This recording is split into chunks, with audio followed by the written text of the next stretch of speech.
தமிழகம் முழுவதும் 16,502 ரவுடிகள் உள்ளனர். அதில் தலைநகர் சென்னை முதலிடத்தில் இருக்கிறது. இரண்டாவது இடத்தில் நெல்லையும், மூன்றாவது இடத்தில் மதுரையும், கடைசி வரிசையில் நீலகிரியும் இருக்கிறது என மதுரை உயர்நீதிமன்றத்தில் அப்போது டிஜிபியாக இருந்த ராமானுஜம் தாக்கல் செய்த தகவல் இது. 2012ஆம் ஆண்டு அக்டோபர் மாதம் அவர் தாக்கல் செய்த இந்த தகவலுக்கும் தற்போதுள்ள நிலவரத்துக்கும் பெரிய அளவில் வித்தியாசம் இல்லை. அவர் அளித்த பட்டியலில் மாநிலம் முழுவதும் உள்ள காவல் நிலையங்களில் 16,502 ரவுடிகளின் பெயர்கள் தொடர்ந்து பராமரிக்கப்பட்டு வருகிறது. சென்னையில் மட்டும் 3,175 ரவுடிகள் உள்ளனர். நெல்லை நகர்ப்புறத்தில் 334 ரவுடிகளும், நெல்லை புறநகர் பகுதிகளில் 1,214 ரவுடிகளும், மதுரை மாவட்டத்தில் 888 ரவுடிகளும், மதுரை புறநகரில் 484 ரவுடிகளும், கன்னியாகுமரியில் 748 ரவுடிகளும் இருக்கின்றனர் என விரிவான பட்டியலையும் கொடுத்திருந்தார். இந்த பட்டியலில் 16,000 பேர் இருந்தாலும் ஒவ்வொரு மாவட்டத்திலும் யார் தல என்பதில் காலம் காலமாக போட்டி நிலவிக் கொண்டுதான் இருக்கிறது. இதற்காக இரத்த ஆறுகளை டிஎம்சி கணக்கில் தெரிக்கவிட்ட ரவுடிகளும் உண்டு. அந்த வரிசையில் பிரதான இடத்தில் இருப்பவர் மயிலாப்பூர் சிவக்குமார். 2011ஆம் ஆண்டு பிப்ரவரி மாதம் 10ஆம் தேதி மயிலாப்பூர் ஸ்லேட்டர்புரம் பகுதி நள்ளிரவில் 15 பேர் கொண்ட ரவுடி கும்பல் 2 பேரை குறிவைத்து களமிறங்கியது. வீட்டின் ஓடுகளை பிரித்துக் கொண்டு உள்ளே நுழைந்து பில்லா சுரேஷையும் விஜயகுமாரையும் சரமாரியாக வெட்டி கொன்றுவிட்டு சாவகாசமாக அந்த இடத்தை விட்டு அகன்றது. இதில் பில்லா சுரேஷ் என்பவர் விடுதலை சிறுத்தைகள் கட்சியை சேர்ந்தவர், காங்கிரஸ் கட்சியை சேர்ந்தவர் விஜயகுமார். இந்த கொலைக்கான மாஸ்டர் மைண்டாக செயல்பட்டவர் என போலீசாரால் சொல்லப்பட்டவர் நிர்மல். அவரது சொந்த அக்கா மகன்தான் விஜயகுமார். சம்பவம் செய்தால் பணம் கொட்டும் என்பதற்காக ஊர் ஊராக சுற்றி கொண்டே வீழ்ந்து போன ஐசவுஸ் குண்டு திருநா போல் இல்லாமல் உள்ளூரிலேயே செல்வாக்கை வளர்த்து கொண்ட பிரதானமான ரவுடி மயிலாப்பூர் சிவக்குமார். காதல் விவகாரம் ஒன்றில் தலையிட்டதை தாங்க முடியாமல் தான் பில்லா சுரேஷை மட்டையாக்கினார்கள் என்ற தகவல் பரவ அரசியல்வாதிகள் சிலரது தூண்டுதலால் தான் இந்த படுகொலைகள் நடந்தன என்ற பேச்சும் அப்போது அடிபட்டது. திண்டுக்கல் பாண்டியின் பிரதான கூட்டாளியாக இருந்த மகேஷ் என்கிற பெரிய மகேஷை போட்டதில் இருந்து சிவக்குமாரின் புகழ் பரவத் தொடங்குகிறது. 1993ஆம் ஆண்டு ராயப்பேட்டை நடந்த ஒரு கொலை, 2001ஆம் ஆண்டு நடந்த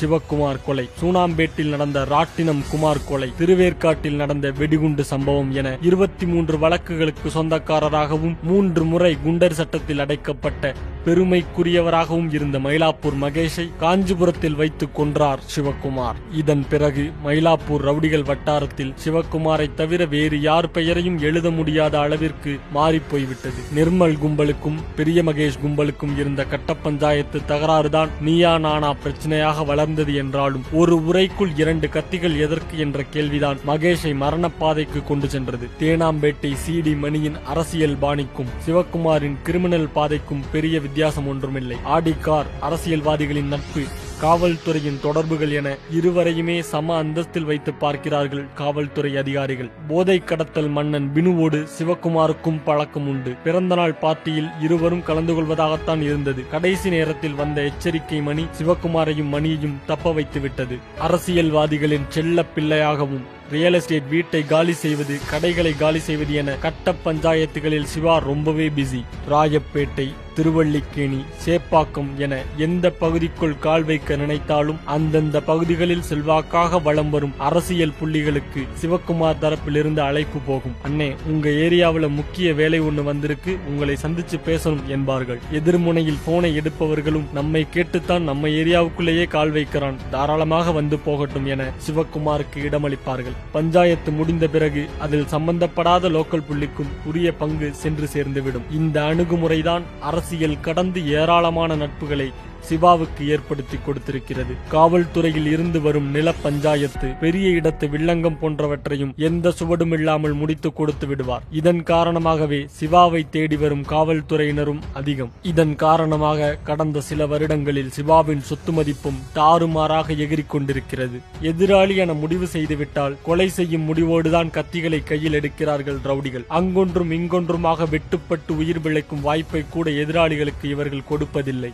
அரசியல் அசைன்மெண்டுகளுக்கு பெயர் போன மயிலாப்பூர் சிவக்குமாரின் கிரைம் ரெக்கார்டுகளால் சற்றே ஒதுங்கி இருக்கிறார்கள் அவருடைய தொழில்முறை எதிராளிகள். மேற்கு தொடர்ச்சி மலை பகுதிகளில் நில ஆக்கிரமிப்பு புகார்களில் தொடர்ந்து அடிபட்டு வரும் ஆன்மீக தலைவர் ஒருவரின் அமைப்பு சென்னையில் பிணங்களை எரிக்கும் முக்கிய வேலைகளை எடுத்துச் செய்து வருகிறது. இந்த பணியை வேலு என்பவரிடம் ஒப்படைத்திருக்கிறது. இதனால் கிடைக்கும் வருமானத்தில் பெரும் பங்கு சிவகுமாருக்கு செல்கிறது. இதில் தன்னை சின்ன சிவாவாக அறிமுகப்படுத்திக் கொண்டு வலம் வருகிறார் வேலு. இதன் மூலம் ஆன்மீக வட்டாரத்து தொடர்புகளையும் அதிகப்படுத்தி இருக்கிறார் சிவா. அவர்கள் மூலமாக அரசியல் புள்ளிகள் சிலரின் அருகாமையும் சிவகுமாருக்கு கிடைத்திருக்கிறது. இதன் பலனாக பல 100 கோடி ரூபாய் சொத்துக்களோடு வலம் வருகிறார் சிவகுமார்.